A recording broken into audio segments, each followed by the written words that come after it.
Hi! ఏం చేస్తున్నారండి? మీరు బాగున్నారా? నేను బాగున్నాను. గుర్తుపట్టారా? లోహిలీలా టీవీ ఛానల్ అండి. లోహిలీలా టీవీ ఛానల్‌కి స్వాగతం, సుస్వాగతం. ఏం లేదండి. అంటే పల్లవి ప్రశాంత్ టాపిక్ నడుస్తుంది కదా! దాన్ని చూస్తుంటే నా అభిప్రాయం చెప్దామని చెప్పి చేశాను. నిజంగానే చాలా బ్యాడ్ లక్ తంది. ఎందుకంటే గెలిచిన 3 రోజులకే అరెస్ట్ అయ్యి జైల్లో ఉండటం అనేది. కానీ ఈ చాలా బ్యాడ్ లక్కే కదా! తనకి ఆనందం కూడా లేకుండా ఉంది. తను ఏంటంటే ఎలా ఫీల్ అయినట్టు నాకు అనిపించిందంటే, లోపల ఉన్నప్పుడు తనని అందరూ కలిసి టార్గెట్ చేశారనే భావనలోనే ఉన్నాడు కదా! బయటకొచ్చిన తర్వాత ఆ ఫ్రీనెస్‌ని ఏం చేశాడంటే, అబ్బా! నేను గెలిసాను వాళ్ళందరి మీద అనే సంతోషంలో ఎలా అయినా అది 10 మందికి చూపించాలనే గొప్పలకి పోయాడు. అది ఇట్లా అవుతదని మరి అనుకున్నాడో లేదో తనకి అర్థం అవ్వాలి. కానీ పోలీసులు చెప్తే మాత్రం కంపల్సరీ వినాల్సిందే. ఎందుకంటే వాళ్ళు చెప్తే వినకపోతే వాళ్ళు ఎలా అయినా రియాక్ట్ అవుతారు. వాళ్ళు చెప్పింది వినాలి. వెళ్ళిపోమన్నప్పుడు వెనకాల నుంచి వెళ్ళిపోయి తర్వాత ఎంజాయ్ చేసుంటే బాగుండేదేమో. కానీ తనకేంటంటే అవగాహన ఉండదు. ఎట్లాగైందంటే ఇప్పుడు బయటికి రాగానే అబ్బా! చూసావా గొప్పగా నేనేంటో చూపించుకోవాలనే ఆరాటంలో అది అతని అతిగా చేష్టలు అనిపించుంటాయి. ఇప్పుడు ఒక విలేకరి పక్కన ఉన్న గ్రామాలకి ఏమన్నా నువ్వు ఇంతకుముందు ఏమన్నా సహాయం చేసావా అని అడిగాడు. ఎవరైనా సాయం చేయాలంటే బాగా ఉన్నోళ్ళు అయి ఉండాలి. డబ్బులు మిగిలి ఉంటాయి కదా ఎవరైనా సాయం చేసేది. లేదంటే కొద్దో గొప్పో ఏమో చేస్తారు. ఆ మాటలు కూడా అడగటం అలాగే అడుగుతున్నాడు. అతను సమాధానం ఇవ్వటం కూడా అలాగే ఇస్తున్నాడు. ఎందుకంటే నేనేమన్నా నన్ను సీఎం చేయండి, నేను సేవ చేస్తానని. ఇప్పుడు నిజంగానే తనకి ప్రైజ్ మనీ 35 లక్షలు వచ్చినాయి అనుకుందాము. దాంట్లో ట్యాక్స్లు అన్నీ కట్ అయిపోను ఓ 10 లక్షలు ఏమో ట్యాక్స్ కట్ అవుతాయి అంటున్నారు. మహా అయితే 25 లక్షలు ఉండొచ్చేమో, తన చేతిలోకి రావచ్చేమో. ఆ 25 లక్షలు ఎంతమందికి సాయం చేయగలుగుతాడు? ఒక కుటుంబానికి ₹1,00,000 వేసుకున్నా, లేదు ఒక కుటుంబానికి 50,000 వేసుకున్నా, ఒక 50 మందికి లేదు ఇంకొక 25,000 వేసుకున్నా మహా అయితే 100 మందిలోపు చేయగలుగుతాడు. అదేంటి బాగా తనకు తెలిసినోళ్ళు లేకపోతే దగ్గరగా ఉన్నోళ్ళు నిజంగా ఇబ్బంది పడుతున్న వాళ్ళకే చెయ్యాలి కదా! ఇప్పుడు అందరికీ చేయలేరు కదా! అంటే నిజంగానే బాగా ఇబ్బందులు పడి మరీ స్తోమత లేనోళ్ళకి చేస్తే తనకొచ్చిన ప్రైజ్ మనీకి విలువ ఉంటుంది. సరే రైతు బిడ్డనని చెప్పి గెలిసాడు, రైతు బిడ్డని చెప్పని గెలిసాడని అంటే ఇప్పుడు ఎవరైనా ఒక ట్యాగ్ తగిలించుకుంటున్నారు కదా! ఇప్పుడు అందులో కూడా బీటెక్ చదివాం మేమని చెప్పుకున్నారు, లేదంటే మేము సీరియల్స్ చేస్తున్నామని చెప్పుకున్నారు. ఇతను రైతు బిడ్డ అని చెప్పుకున్నాడు. దాంట్లో తప్పేం ఉంది. మామూలుగా ఏంటంటే తనకి అది తగిలించుకుంటే తన వల్ల ఏమన్నా ఓట్లు పడతాయి అనుకోవచ్చు. ఇప్పుడు ఒక మనిషి ఎలా అయినా అక్కడ ఆట ఆడొచ్చు కదా! ఇప్పుడు ఇలాగే ఆడాలి, ఇలాగే ఉండాలని అక్కడేం రూల్ లేదు కదా! ఒక్కొక్కళ్ళు ఒక్కొక్క స్ట్రాటజీ. ఇప్పుడు దీని స్ట్రాటజీ అనుకుందాం. దానికి ఏదో భూతద్దంలో చూసి నేను రైతు బిడ్డనని చెప్పుకున్నాడంటే అతను నిజంగానే పొలము ఇప్పుడు పొలం ఉండి ట్రాక్టర్ ఉండి కొద్దిగా వెళ్ళి నాటితే రైతు బిడ్డే కదా! అంటే పొలానికి వెళ్ళేవాడే కదా! ఇప్పుడు ఒకవేళ పొలం లేకపోయినా పక్క పొలంలోకి వెళ్ళి నాటి పొలం పని చేసే వాళ్ళందరూ పొలం పని చేసేవాళ్ళే. దాన్ని నైస్‌గా రైతు బిడ్డ అని చెప్పుకొని ఉండొచ్చు.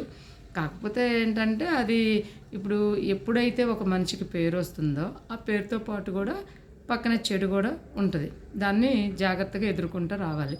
తనేంటంటే ఆ గెలిసిన ఆనందంలో బయటకొచ్చినప్పుడు నన్ను లోపల అంటే తన భావనలో ఉన్నాడు కదా! తొక్కాలని చూశారు.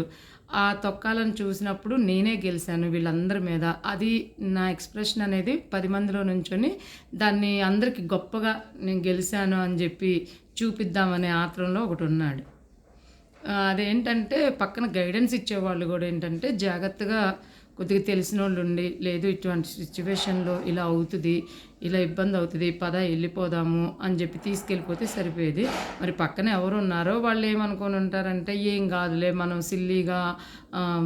ఇదేదో సిల్లీగా తీసుకుంటారు కానీ పోలీసులు కూడా ఇంత సీరియస్ అవుతారని అనుకోని ఉండరు. కానీ పోలీసులు కూడా మరి నిజంగా ఇంతకుముందు బాగా ఇట్లాగే ఉక్కుమాద మోపి ఇలాగే కనుక ఏమన్నా ఇట్లాంటి సిచ్యువేషన్‌లు అయ్యి వాళ్ళ మీద కేసులు పెట్టుంటే మరి ఇతనికి కూడా భయం అనిపించేదేమో. అలాంటి సిచ్యువేషన్ ఇతను కూడా చూసుండడు. ఏముందిలే నేను ప్రజల మధ్యలోకి వెళ్తున్నాను, వాళ్ళకి హాయ్ చెప్పేసి ర్యాలీలాగా నడిపి వెళ్ళిపోతాను కదా అని అనుకున్నాడు. అబ్బా! ఏం లేదండి మా వాళ్ళు పిలిచారు అందుకని డిస్టర్బెన్స్ అయింది. ఇంకా ఆ సిచ్యువేషన్‌ను ట్యాకిల్ చేసి ఉండకపోవచ్చు. అత్యుత్సాహం అంటారు గదా! నేనే గెలిసాను, నేనే గెలిసాను, నేనే గెలిసాను అని. కానీ దానికి పాపం మూల్యం చెల్లిస్తున్నాడు గదా! ఇప్పుడు కానీ యూట్యూబ్‌లో వీడియోస్ పెట్టేవాళ్ళు గూడా థంబ్‌నెయిల్స్ అయినా గానీ, ఎయ్యైనా గానీ, ఏదో మనం చేస్తున్నాము, దానిపైన రూపాయి సంపాదించి తింటున్నాం అనకుండా, ఏదుంటది నిజాయితీగా చెప్పేటట్టయితే బావుంటది. ఇప్పుడు తను అసలే బాధలో ఉండుంటాడు. ఆ బాధకు తగ్గట్టు ఇప్పుడు తల్లిదండ్రులు ఎవరైనా బాధపడతా ఉంటారు. ఇంకా మీరు పెట్టే వీడియోస్ కానీ, ఏమన్నా గానీ, ఆ అబ్బాయికి ఎఫెక్ట్ అవుతాయి గానీ, దానివల్ల మనకేం ఒరిగేదేమి ఉండదు. కాకపోతే రూపాయి వస్తే తింటారంతే. దానివల్ల ఏం ఉపయోగం ఉండదు. మళ్ళీ ఒకటి అభిమానులొకటి. ఈ ఏంటండి అభిమానము? ఇప్పుడు ఎవ్వరైనా సరే వాళ్ళు బానే ఉంటారు. అభిమానం అంటే ఎలా ఉండాలి? ఇప్పుడు ఒక వ్యక్తి మీద ఇష్టం ఉంటే గుండెల్లో పెట్టుకోవాలి. ఏదన్నా ఉంటే ఎప్పుడన్నా ఎళ్ళినప్పుడు హాయ్ చెప్తే హాయ్ చెప్పాలి. వాళ్ళతో ఫోటో దిగాలి. అంతేగాని వాళ్ళ కోసము అద్దాలు పగలగొట్టి పిచ్చి పిచ్చిగా రోడ్ల మీద ఎళ్ళే వాళ్ళందరిని డిస్టర్బెన్స్ చేసి వాళ్ళకి మీరు సఫర్ చేస్తే ఇప్పుడు మీకు అభిమానం ఉండొచ్చండి. అందరికీ ఉండాలని రూలేమి ఉండదు గదా! నేను ఎప్పటినుంచో చూస్తున్నాను. ఇప్పుడు సినిమా యాక్టర్లు అనుకుందాము. వాళ్ళు గొప్పవాళ్ళే. ఇప్పుడు అందరికి అన్ని అవకాశాలు రావు. వాళ్ళకి అదృష్టం ఉంది, వచ్చింది. వాళ్ళు గొప్ప యాక్టర్లు అయ్యారు. మనం మనకు రాలేదు, అవ్వలేదు అనుకుందాము. మనకెవరైనా ఇష్టమైతే మన మనసులో పెట్టుకోవాలి. అంతేగాని దానికోసం అని చెప్పి వాళ్ళ కోసం కొట్టుకోవటం, తిట్టుకోవటము, ఫైటింగులు చేసుకోవటము. ఇప్పుడు వాళ్ళు బానే ఉంటున్నారు గదా! ఇప్పుడు ఎన్ని అనుకున్నా చూడండి ఆ ఫీల్డ్‌లో బయట ఎన్ని అనుకున్నా, తిట్టుకున్నా కానీ వాళ్ళకొచ్చేసరికి మాట కలుపుకొని బానే ఉంటారు సఖ్యతగా. లేదంటే ఎవరికోళ్ళు సైలెంట్‌గా ఉంటారు. కానీ పైనోళ్ళు తిట్టుకొని, పైనోళ్ళు కొట్టుకొని, పైనోళ్ళు ఇదవుతున్నారు. ఇప్పుడు ప్రశాంత్ గొడవలో గూడా అంతే కదా! ప్రశాంత్ గారి గొడవలో గూడా ఎంతోమంది చుట్టుపక్కలొచ్చి అందరూ గూడా సఫర్ అయ్యి తప్పు లేకుండా గూడా అరెస్ట్ అయినోళ్ళు గూడా ఉంటారు. ఎందుకంటే అక్కడ సరౌండింగ్స్‌లో నుంచొని ఏదైనా చిన్న గొడవలో అట్లాగా కనిపించినా గానీ అరెస్ట్ చేస్తారు. అసలు ఎందుకండి శుభ్రంగా గెలిచినప్పుడు గెలవకపోతే అన్నీ పగలగొట్టాలి. లేదంటే పగలగొడతారు. ఆ కోపం మీద అనుకుంటారు. కానీ మీరేంటండి గెలిచిన తర్వాత కూడా పగలగొట్టటం ఏంటండి? ఇప్పుడు గెలవకపోతే గదా! అయినా గెలిచినా, గెలవకపోయినా ఎవరేం చేస్తారు? ఇప్పుడు మీరు పగలగొడతారు. గెలిపిచ్చేస్తారా? గెలిపిచ్చరు కదా వాళ్ళు. ఇప్పుడు ఓట్లు బండి గెలిచాడు ఓకే. ఇప్పుడు మీరు అక్కడ సరే అన్నపూర్ణాన్ని లేపేస్తాము షర్ట్‌ని లేకపోతే ఎవరిని ఊరుకోము మేము గెలిపించకపోతే అంటే మీరన్నంత మాత్రాన భయపడి ఎవరు గెలిపించరండి. అట్లా అంటేనే ఇంక మీకు ప్రాబ్లమ్ అవుతది. ఏముంది పోలీసుల్ని పిలిపిస్తారు, లోపల పెట్టిస్తారు. అంతేగాని దానివల్ల ఉపయోగం ఏముండదు. ఇప్పుడు కౌసల్ మండా ఉన్నారు. అప్పుడు కూడా అంతే మామూలుగా గెలవలేదని ర్యాలీలు చేశారు. అయన్నీ సామరస్యంగా ఎళ్ళిపోయినాయి. ర్యాలీలు చేశారు, లేకపోతే స్ట్రైక్ చేశారు. గెలిపించరేమో లేకపోతే వేరే వాళ్ళని గెలిపిస్తారేమో ఓట్లొచ్చినాయి అని చెప్పి అది వేరు. ఇది అలా కాదు కదా! అసలు మొత్తం అందరి కార్లు పగలగొట్టారు కదా! సరే దాంట్లో పల్లవి ప్రశాంత్ గారి ఫ్యాన్స్ ఉండొచ్చు. లేదంటే వేరే వాళ్ళ ఫ్యాన్స్ కూడా ఉండొచ్చు. కానీ ఇప్పుడు మెయిన్ ఎలా వచ్చిందంటే ప్రశాంత్ గారు గెలిచారు కాబట్టి మెయిన్ ప్రశాంత్ గారి ఫ్యాన్స్ అనే వస్తది. ఎవరి ఫ్యాన్స్ అయినా కానివ్వండి. అంతే ఈయన ఫ్యాన్స్ అనే వస్తది. ఎందుకంటే ఇప్పుడు అమర్ గారి కారు మీద ఇది ధ్వంసం చేశారు. కారు అద్దాలయ్యి. ఆ లోపల వాళ్ళ మిసెస్, వాళ్ళ అమ్మగారు ఉన్నారు. సరే ఎంత కోపమైనా ఉండొచ్చండి మీకు. కోపం ఉన్నంత మాత్రాన మరీ అట్లా ఉన్నప్పుడు అలా పగలగొట్టిచ్చేస్తే వాళ్ళకి కూడా భయమే కదండీ. ఇప్పుడు లోపల తిట్టుకున్నారు. అనేకం తిట్టుకున్నారు. లోపల సారీలు చెప్పుకున్నారు. అన్నీ చేసుకున్నారు. కానీ మధ్యలో పైనోళ్ళు దూరి చండాలం చేసుకోవటం తప్పితే దానివల్ల ఏమి ఉపయోగం ఉండదు. ఇప్పుడు సోషల్ మీడియా అనేది మీకు ఏదన్నా వస్తే ఏదన్నా డౌట్ వచ్చినా లేకపోతే వాళ్ళ మీద ఏదన్నా కోపం ఉన్నా మంచిగా చెప్పొచ్చు కదా! మీరు ఇలా చేయటం తప్పు అని. దానికి బూతులు పెట్టి సోషల్ మీడియాలో ఏకేసి అబ్బా! ఇయన్నీ చాలా రాంగ్ అండి. ఎందుకంటే అలా చేయటం వల్ల ఎవరికీ ఉపయోగం ఉండదు. ఎవరి లైఫ్‌ని వాళ్ళు స్పాయిల్ చేసుకుంటారు. ఏమంటే ఇది జీవితం. ఒకసారి జీవితం పోయిన తర్వాత వెనక్కి రాదండి. ఏదైనా ఒక సమస్యలో చిక్కుకోవటం చాలా ఈజీ. కానీ ఆ సమస్య నుంచి పడటం అనేది చాలా సంవత్సరాలు పట్టొచ్చు. ప్లస్ ఆ సఫరింగు, ఆ డిప్రెషన్ అనేది ఒక మనిషిని తొందరగా కోలుకోనివ్వదు. ఇప్పుడు నిజంగా మీరు కనుక అలా చేయకపోతే చక్కగా వచ్చి కారులో తిరుగుతూ అందరికీ ఫోటోలు దిగుతా అట్లా ఎంజాయ్‌గా పార్టీలు చేసుకుంటూ ఉండేవాళ్ళు. ఇప్పుడు ఏమవుతుందండి ఆయన్ని ఎళ్లి చెంచల్గూడ జైల్లో పెట్టారు. ఆయన కోర్టు బెయిల్ కోసము లాయర్లు ప్రయత్నిస్తున్నారు. ఇదంతా ఎవరి వల్ల? అభిమానుల వల్లే కదా! ఒక్క పూట కనుక జాగ్రత్తగా ఉండుంటే ఎంత ఎంజాయ్‌గా ఉంటది. ఇప్పుడు అవతలోళ్ళకి కూడా ఎలా ఉంటది? ప్రశాంత్ గెలిచాడు అన్నప్పుడు కొద్దిగా అవతలోళ్ళకి కొద్దిగా జెలసీ ఉంటది. దానికి తగ్గట్టు పాపం జరిగింది.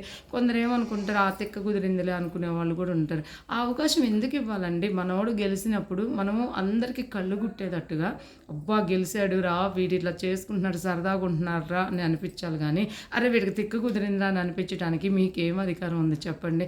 పోనీ ఆయన ఏమన్నా గైడెన్స్ ఇచ్చి మీరు అట్లా చేయండి, ఇట్లా చేయండి అన్నా కూడా చేయకూడదసలు.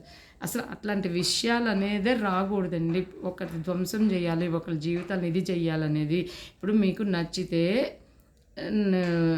ఒక లైక్ చేయండి. ఒకవేళ నచ్చలేదనుకోండి ఊరుకోండి. వాళ్ళని వదిలేయండి. ఇప్పుడు మీకు వాళ్ళ జీవితాలను తీసుకొని ఇప్పుడు మీరు ఏదైనా చేస్తారు.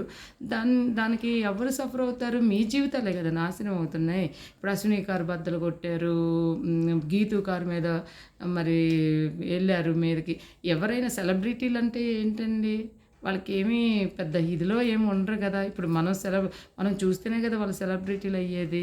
ఏముందండి దాంట్లో అభిమానం ఉండొచ్చు కానీ, పిచ్చి అభిమానం మాత్రం ఉండకూడదండి. అర్థం చేసుకుంటారని జెప్పి నేను ఇంతటితో ఈ వీడియో ముగిస్తున్నాను. నా మనసులో మాటలు చెప్పాను. ఏమన్నా అనిపిస్తే ఏం ఫీల్ అవ్వద్దు. సరేనండి. మీకు నచ్చితే గనక లైక్ చేయండి, షేర్ చేయండి, సబ్స్క్రైబ్ చేయండి. గంట మాత్రం ఆన్ చేసుకోవటం, సబ్స్క్రైబ్ చేసిన తర్వాత గంట మాత్రం ఆన్ చేసుకోకుండా ఉండమాకండి. నేను ఏదన్నా వీడియో చేస్తే నోటిఫికేషన్ వస్తుందండి. బాయ్. థ్యాంక్ యూ అండి. బాయ్.